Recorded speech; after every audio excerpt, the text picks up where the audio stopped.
আমাদেৰ বিয়াটা আছে কে আমাদেৰ বিশ্বাসেৰ খেলিব নোৱাৰিলে আমি অন্যায় কৰিব যাওয়া নাই আমাদেৰ মসজিদত কি আছে এইখিনি মসজিদৰ মাটি হেতে পূজা পাতিছে আমি একো কোৱা নাই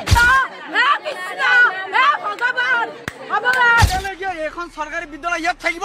এজনকে বুজি দিয়া থাকিব এটো লেন্সেস এরিয়া গুৱাহাটীত প্ৰায় 100 বছৰ পুৰণি এখন মছজিদত উচ্ছেদ অভিযান চলাই ভাঙি পেলোৱা হল আৰু ইয়াৰ লগতে হিমন্ত মামাই কৈছিল যে যুদ্ধ হ'ব এতিয়া যদি কোনবা মিয়া মানুহে উচ্ছেদ অভিযানত বাধা দিয়াৰ চেষ্টা কৰে আৰু তাক ডাইৰেক্ট গুলি কৰি মাৰি পেলোৱাৰ অৰ্ডাৰো দিয়া হল তাৰ বাবে মুছলমানসকলৰ লগতে হিন্দুবোৰো পথত ওলাই আহিল যুদ্ধৰ কাৰণে চলক আমি বেছি কথা নপৰাই ডাইৰেক্ট এই ভিডিঅ'টো চাই আহো যে আসলতে কিদৰে পথত ওলাই আহিল এই মিয়া মানুহবোৰ কিদৰে ইহঁতৰ ওপৰত উচ্ছেদ অভিযান চলোৱা হৈছে তাৰ পিছত আমি বিস্তাৰিত আলোচনা কৰিম ভিডিঅ' শেষত আৰু আপুনি এই চেনেলটোত নতুন হৈ থাকিলে এতিয়া চেনেলটোক সাবস্ক্ৰাইব কৰি ৰাখক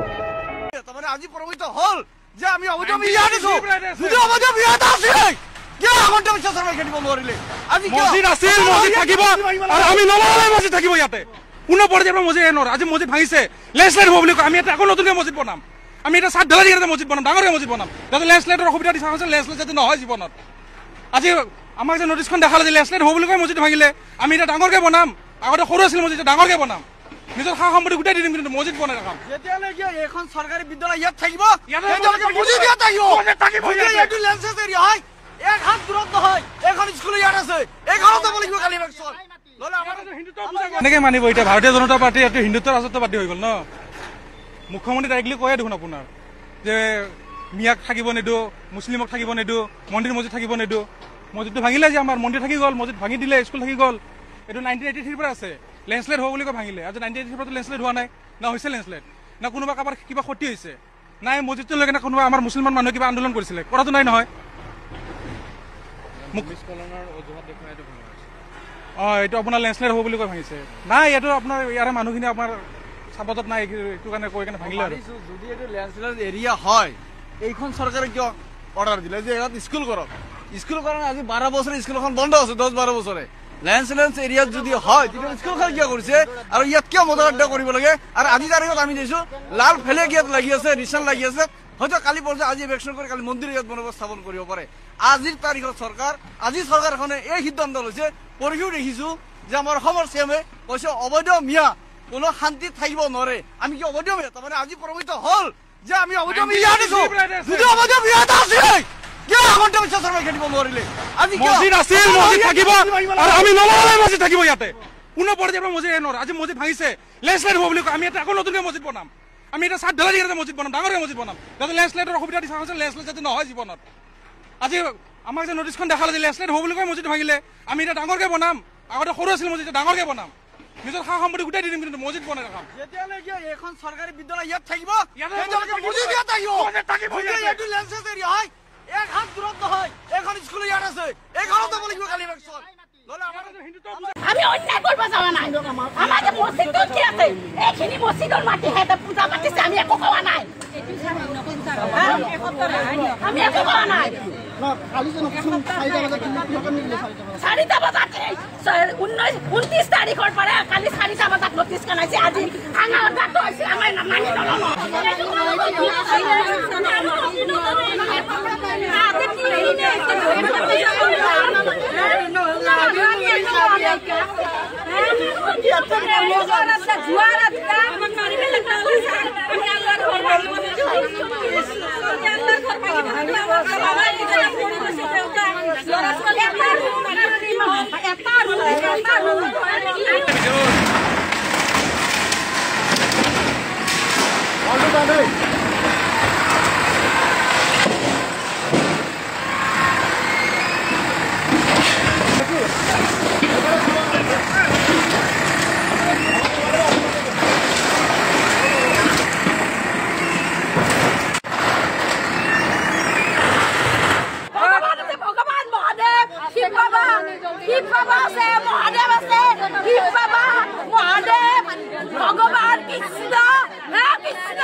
ঢুকাই গল ইয়াতে বুঢ়া হৈ গল মা বুঢ়া হৈ গল আমাৰ এতিয়া নাতিপুতি হল ল'ৰা ছোৱালী জন্ম পাই ডাঙৰ দীঘল হল বিয়া দিলো ইয়াতে আমি হিন্দু মুছলিম সব মানে মিলি জুলি আছো ঈদত আহে আমি তেওঁলোকৰ পূজাত আমি যাওঁ বা কিবা এটা স্কুলত যদি কিবা এটা হয় আমি তাত যাওঁ নাম ধৰিলেও আমি মাতিলে যাওঁ বা ফাংচন পাতিলে যাওঁ বিহু পাতিলে যাওঁ আমাৰ ইয়াতে অকল ছাৰ আমাৰ নহয় মছজিদত মানুহখিনি ভিতৰত নামাজখিনি পঢ়ে, একো অন্যায় নাই। ঘৰ দুৱাৰ নাই, মক্তাবটো আছে আৰু ঘৰ দুৱাৰ চাইডত একো নাই, একো অন্যায় কৰা নাই। আমাৰ ওচৰত শিৱ মন্দিৰ এটা আছে, আমি একো অন্যায় কৰা নাই, আমাকো একো অন্যায় কৰা নাই। মোৰ ছোৱালীৰ গাৰ ওপৰেদি সাপ উঠি যায়, কিন্তু শিৱ মন্দিৰ এটা আছে, একো অন্যায় কৰা নাই, আমি একো অন্যায় কৰা নাই। আমি হিন্দু মুছলিম সকলে আমি মিলি জুলি আছো ছাৰ। কিন্তু ইয়াতে মনে মনে নটিচখন পঠাইছে কালি সন্ধিয়া গধূলি টাইমত, মানুহ একমাহ আগত পঠায়। আমি এটা পঢ়ি চাই কাৰণে আমি কিবা এটা কৰিলো হয়, কিন্তু এতিয়া একমাহ আগত পঠোৱা নাই, কালি পঠাইছে গধূলি। আমি এতিয়া কি কৰিম? আমি গোটেইখিনি মানুহ এতিয়া আমি মানে হেৰি হৈ গৈছো, মানে 40-50 বছৰ হ'ল এই মক্তবটো। আমি বিল্ডিং বনোৱা নাই, ছাদ ঢালাই কৰা নাই। আমি গৰীব মানুহখিনি কিবা কৰি ইয়াতে আল্লাহ আল্লাহ আল্লাহ ভগৱানটো চব একে, ভগৱান আল্লাহ চব এটাই বস্তু। এই ৰোজাৰ মাহত খালি নামাজখিনি পঢ়ে আৰু একো কাকো ক্ষতি কৰা নাই। কিন্তু এতিয়া এইখিনি কৰিছে, আমি গোটেই ৰাতিটো আমি টোপনি মাৰা নাই। আমাৰ মানুহখিনি বিৰাট নাৰ্ভাছ হৈ গৈছে, মানে আমাৰ একো দুশ্মনী নাই কাৰোৰ লগত। আৰু আপোনালোকক মুখ্যমন্ত্ৰীক অনুৰোধ কৰি কলো, আমাক জানো এই নামাজখিনি পঢ়াৰ কাৰণে একো অন্যায় নকৰে, একো জানো নকৰে। আমি কাকো অন্যায় কৰা নাই, কিন্তু আমাক জানো এইখিনি সহায় কৰে আৰু মুখ্যমন্ত্ৰী ছাৰে। সৰুৰ পৰা ডাঙৰ হলো, আমি পঢ়া শুনা ইয়াতে, জন্ম ইয়াতে, হিন্দু মুছলমান চব ইয়াতে একেলগে থাকিছো। আমি একেলগে সৰুৰ পৰা ডাঙৰ হলো, পূজা হওক, জোলন পূজা হওক, বিহু হওক, যি কালী পূজা হওক, চবেই মিলি ধৰি একেলগে কৰো আমি। কিন্তু এতিয়া কিয় এটা মুছলমানখিনি টাৰ্গেট কৰি লৈছে, বা কিবা এটা টাৰ্গেটৰ হিচাপতে কৰি লৈছে যে এতিয়া 40-50 ঘৰ যি আছো, তাৰ মছজিদটো অনুষ্ঠান এটা আছে, সেইটো উচ্ছেদ কৰাৰ কাৰণে। কিন্তু ইয়াতেতো স্কুল, মন্দিৰ, মছজিদ বহুত আছে, কিন্তু তাতেতো কোনো ইলেকশ্যনৰ নটিচ অহা নাই, বা ঘৰৰ কাৰো ইলেকশ্যনৰ নটিচ অহা নাই, অকল মছজিদটোৱে কিয় নটিচ আহিছে? এতিয়া ৰাইজে এইটোৱে আপোনাৰ বিচাৰ কৰি দিয়ে জানো মুখ্যমন্ত্ৰীৰ ওপৰত, মুখ্যমন্ত্ৰী চাহাবে জানো এইটোৱে অলপ আলোচনা কৰে আৰু কি কৰে কি নকৰে, কেনেকা ভাল হয় সেইটো চালেই হ'ল আৰু। আমাৰতো এনেকুৱা অনুষ্ঠান বহুত আছে গুৱাহাটীত, আপোনালোকে দেখা পাইছে। আৰু এই নটিচখন কালি গধূলি সন্ধিয়া টাইমত দিছে, আজি 5টা বজাত, আজি 2টা বজালৈকে মানুহখিনি আমি কেনেকৈ কি মেনেজ কৰোঁ আমি তাত সেইখিনি কথাই মানে মহাশয়ৰ ওচৰত অলপ চালি জাৰি চাবৰ কাৰণে আমি অনুৰোধ জনালোঁ আৰু সেইখিনিয়ে। মই আহি পেলাই ইয়াত যিখিনি মানুহখিনিৰ লগত এটা মানে বুজাবুজি বা মিলা প্ৰীতি দেখা পাইছো, হিন্দু মুছলমান, খুব ভালে লাগিছে। আৰু সিহঁতৰ ইয়াতে পূজা পাতল হয়, আমাৰ মুছলমান মানুহখিনিতো অলপমান সহায় সহযোগিতা কৰে, সকলো সেইটোতে মানে লাগা ধোগা কৰে। কোনো ধৰণে এটা মানে বেয়া ভাৱ বা বেয়া চিন্তা আজিলৈকে দেখা নাই। কিন্তু চিন্তাৰ বিষয় এইটোৱে হৈছে যে অকস্মাত যিখন নটিচ আহিল আমাৰ মছজিদৰ মানে উচ্ছেদ কৰাৰ কাৰণে, এই কথাটোৱে আমাক মানে বেছি চিন্তিত কৰিছে। আমাৰ কোনো ধৰণৰ মানে ইয়াত বেয়া ভাৱ চিন্তা কাৰোত নাই, সেনেকুৱা ধৰণৰ নাই। গতিকে মই এইটোৱে ক'ব বিচাৰিছো যাতে আমি অকলতো আমাৰ এতিয়া হৰিপুৰত অকল আমাৰ মছজিদটোৱে নাই, চৰকাৰী মাটিত এনেকুৱা বহুত অনুষ্ঠান আছে। গতিকে অকল মছজিদটোৰ ওপৰত কিয় এনেধৰণৰ কৰিলে, সেইটোৱে মই তেখেতৰ ওচৰত, আমাৰ মুখ্যমন্ত্ৰী চাহাবৰ ওচৰত অনুৰোধ জনাইছো যে তেখেতে যাতে এটা আমাক সুমীমাংসা এটা আমাক কৰি দিয়ে, তাৰ কাৰণে মই অনুৰোধ কৰিছো। আপুনি এজন হিন্দু মানুহে যে মুছলিম ৰক্ষাৰ কাৰণে ওলাই আহিছে, মছজিদ ৰক্ষা মানুহ জুবিন দাই কৈ গৈছে, ভূপেন দাই গৈছে, জুবিন দাই গৈছে, ভূপেন দাই গৈছে, আল্লাই কৈ গৈছে।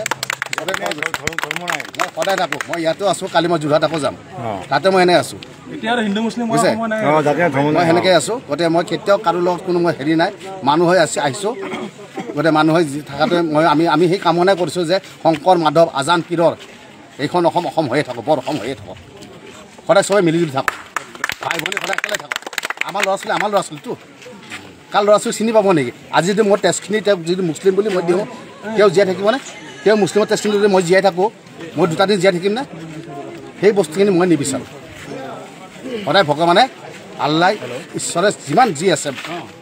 চবেই ভগৱানে ভালে ৰাখক, ঈশ্বৰে ভালে ৰাখক, ভগৱানে আল্লাই চবকে ভালে ৰাখক, সেইটো কৈছোঁ। কাৰণ আমাক এটা সময় দিয়ক, মানুহ সময় দিয়ক। এই ল'ৰা ছোৱালী, সৰু সৰু ল'ৰা ছোৱালীখিনি মছজিদটো ভাঙালে, কাষত 2জন ঘৰৰ মানুহ আছে, কিতাপ পাতিলৈ ক'লৈ যাব এই মুহূৰ্তত? অত 2 ঘণ্টাটো সময় দিয়ক। তেওঁলোকে কৈছে আপোনালোকে আলোচনা কৰি আমি ব্যৱস্থা ল'ম। আৰু ইমান ষ্ট্ৰাকচাৰ এটা লৈছে, আপুনি চাওক, বহল ভিতৰত ষ্ট্ৰাকচাৰ লৈছে। এই ষ্ট্ৰাকচাৰজনে আজি ভগৱানৰ কৃপাত জুবিনদাৰ লগত যদি গ'ল হয়, আজি জুবিনদাৰ আমাৰ মাজত ঘূৰাই পাল হয়। ইমান বহল ষ্ট্ৰাকচাৰ এটা লৈছে, তাৰ কাৰণে হয়তো মই কালি জালত যাব লগা হ'ব পাৰে, একো আফচোচ নাই মোৰ ল'ৰা এটা ছোৱালী এটা 2টাক মই এষ্টাব্লিছ কৰি দিছোঁ। গতিকে মই মিছেছকো কৈছোঁ যে এই জুবিনদাৰ আদৰ্শ লৈ, ভূপেনদাৰ আদৰ্শ লৈ, আল্লাৰ আদৰ্শ লৈ, ভগৱান লৈ, এইবিলাক আশীৰ্বাদ লৈ পেলাই সমাজখনৰ কাৰণে আগুৱাই যাম তাৰ বাহিৰে একো নাই আপুনি এজন সাংবাদিক হিচাপে কথাখিনি সুধিছে আৰু যদি আপুনি মোৰ জেগাত হ'ল হয় আপুনি হয়তো এইখিনি কথাই উত্তৰ দিলে হয় মোৰ হিচাপত খালি এই দেখা পাই পজিশ্যন দেখা পাই অলপ মনটো বেয়া লাগিছে যে মানুহখিনি উচ্ছেদ কৰিব মানে ঘপককৈ মানুহখিনি আহিলে পুলিচ ফৰ্চ লৈ আহিছে গোটেইখিনি এটা কিবা মছজিদ বুলি ওপৰত চবে দেখা নাই কিন্তু দেই কিবা নটিচ দিছে কিন্তু নটিচখন তেওঁলোকে কালি গধূলি পাইছে কালি গধূলি 6টা বজাত পোৱা বুলি কৈছে তেওঁলোকৰ কমিটিৰ মানুহে কৈছে আৰু আজি এতিয়া গোটেই প্ৰশাসন আহি পেলাই গোটেই তেওঁলোকৰ উপস্থিতি এই মছজিদটো ভঙালে তাৰ ওচৰত মানুহখিনি আছে অন্ততঃ এসপ্তাহ বা 15 দিন এটা সময় দিয়ক তেওঁলোকক গাঁওবুঢ়া আহক গোটেই মানুহখিনি আহক আলোচনা বিলোচনা কৰক ক'ত কি আছে ক'ত কি হোৱা নাই সেই কথাখিনি জানক চবে মনৰ কথাখিনি কওক খুলি পেলাই কওক সেইখিনিৰ কাৰণে আমাৰ অসুবিধা হৈছে সেই কথাখিনিৰ কাৰণে মই মানে কথাখিনি কৈছোঁ আৰু সেইখিনি অনুৰোধ কৰিছোঁ তেওঁলোকৰ প্ৰশাসনক যে অলপমান ধৈৰ্য ধৰক তেওঁলোকক অলপ সময় দিয়ক 2 দিন 3 দিন অন্তত সময় দিয়ক যাতে বস্তুখিনি নিয়াৰিকৈ গোটেইখিনি বস্তু সমাধান হৈ যায় সেইখিনি বস্তু আচ্ছা একচুৱেলি সুপ্ৰিম কোৰ্টৰ গাইডলাইন আছে যে এসপ্তাহৰ আগত নটিচ দিব লাগে এসপ্তাহ আগত নটিচ দিব লাগে কিন্তু তেওঁলোকে দেখাইছে এই নটিচখন কালি পাইছে তেওঁলোকে আৰু সেইটো অন ৰেকৰ্ডিং তেওঁলোকৰ আছে কালি 5টা গধূলি 5টা বজাত দিছিলে ক'ত আছে এইটো কাটতে আছে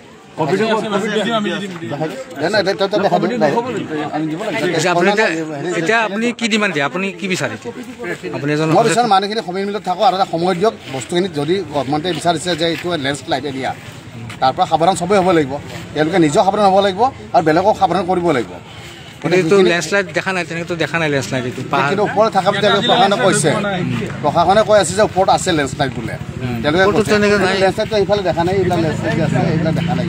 কিন্তু একটো দেখা নাই তেনেকৈ দেখা নাই কিন্তু সেইফালে হোৱাৰ আগত আছে মই দেখা পাইছোঁ ক'ব গ'লে কিন্তু দূৰত আছে কিন্তু মানে তেওঁলোকে কৈছে ইফালে ক'ত লেণ্ডশ্লাইড হৈ আছে গতিকে প্ৰব্লেমটো এনেকুৱা এটা হৈছে এতিয়া কি হৈছে কি কথা একচুৱেলি গম পোৱা নাই তো যিয়ে নহওক বন্ধুসকল আপোনালোকে ভিডিঅ'টো শেষলৈ চোৱাৰ পিছত আচলতেই বুজি পালে যে মিয়া মানুহৰ ওপৰত কিদৰে উচ্ছেদ অভিযান চলাই আছে হিমন্ত মামাই আৰু যাৰ বাবে মিয়া মানুহৰ লগত হিন্দুবোৰো কিদৰে ওলাই আহিল পথত যিয়ে নহওক বন্ধুসকল ভিডিঅ'খন সম্পূৰ্ণ চোৱাৰ পিছত আপোনালোকৰ অতি মূল্যৱান মন্তব্যটো কি এইটো কমেণ্ট বক্সত জনোৱা ভিডিঅ'টো ভাল লাগিলে এটা লাইক মাৰি চেনেলটো ছাবস্ক্ৰাইব মাৰি অৱশ্যই ভিডিঅ'টোক এটা শ্বেয়াৰ মাৰি দিব ধন্যবাদ।